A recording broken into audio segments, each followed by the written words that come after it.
తెలంగాణ శాసనసభ ఒక దుశ్శాసనసభగా మారింది.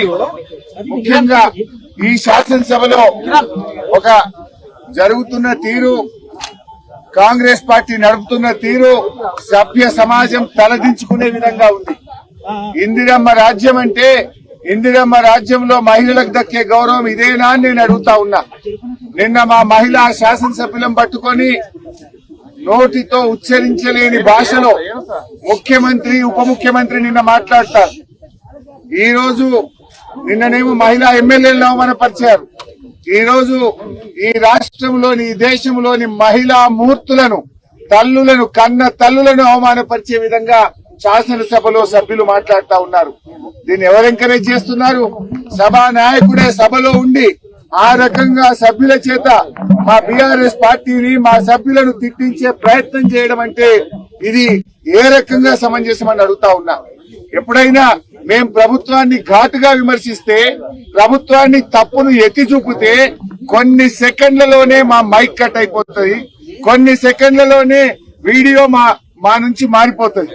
కానీ ఆ సభ్యుడు నోటికొచ్చినట్టుగా కన్న తల్లులను అవమానపరిచే విధంగా, శాసనసభ్యులను నోటికొచ్చినట్టు, అంటే అది మనుషులు మాట్లాడే భాష కాదు, పశువులు మాట్లాడే విధంగా, ఒక స్ట్రీట్ రౌడీ మాట్లాడే విధంగా, ఒక రౌడీ షీటర్లు బయట మాట్లాడేటువంటి భాష ఒక శాసనసభలో ఒక సభ్యుడు మాట్లాడడం తగునా? దీన్ని ఎందుకు స్పీకర్ గారు మైక్ కట్ చేయరు? దీన్ని సభా నాయకుడు ఏ రకంగా ఎంకరేజ్ చేస్తారు? నిన్న ముఖ్యమంత్రి గారు అన్నారు, మేము అవసరమైతే శాసనసభ్యులను సభ నుండి ఎక్స్పెల్ చేస్తామన్నారు. ఇవాళ ఎక్స్పెల్ చేయకూడదు ఆయనను. ఈ రకంగా ఒక రౌడీ భాషను శాసనసభలో మాట్లాడుతుంటే, మాతృమూత్రులను అవమానిస్తా ఉంటే స్పీకర్ గారు మైక్ కట్ చేయరు, సభానాయకుడు ఖండించడు, పైగా ముసిముసిలు నవ్వుతా ఉంటాడు. నిజంగా మీకు మాతృమూర్తుల మీద గౌరవం ఉంటే, మహిళల మీద మీకు గౌరవం ఉంటే తక్షణమే ఆ శాసనసభ్యుడిని ఎక్స్పెల్ చేయాలని చెప్పి మేము బీఆర్ఎస్ పార్టీ తరఫున డిమాండ్ చేస్తా ఉన్నాం. ఇదేమి రాజ్యం నాకు అర్థం కాదు.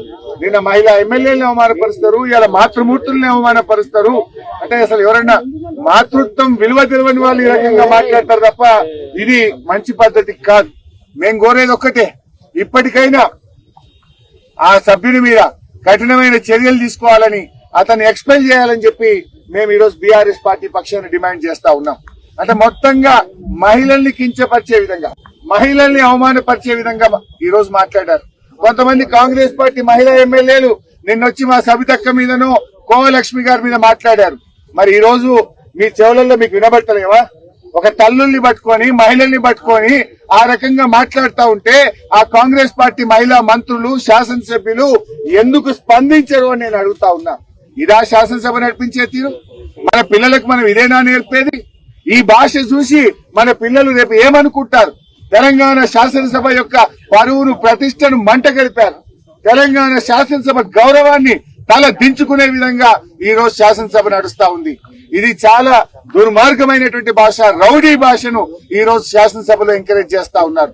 నిజంగా మేము ఆ రకంగా చేసి ఉంటే ఇవాళ ఒక్క కాంగ్రెస్ పార్టీ సభ్యుడు మిగులుతుండేనా? మేము ఆ రకంగా చేశామా? ఆ సంస్కృతి మేము ఎంకరేజ్ చేశామా? గతంలో ఈ శాసనసభ సభ్యుడు తెలంగాణ ఉద్యమం మీద కూడా మాట్లాడి నాలుక గరుచుకొని క్షమాపణ చెప్పిండు. మళ్ళీ ఈ రోజు అదే భాష మాట్లాడినాడు. తప్పకుండా భగవంతుడున్నాడు, ప్రజలు ఉన్నారు, అతనికి తగిన శాస్తి జరుగుతుంది. ఆ శాస్తి జరిగేదాకా కూడా వదిలిపెట్టమని చెప్పి అతను డిస్క్వాలిఫై అయ్యేది ఖాయం. రేపు అతను మాజీగా మిగిలేది కూడా తప్పదని హెచ్చరిస్తా ఉన్నాం. Please subscribe to KTV Telugu. KTV Telugu. KTV Telugu channel.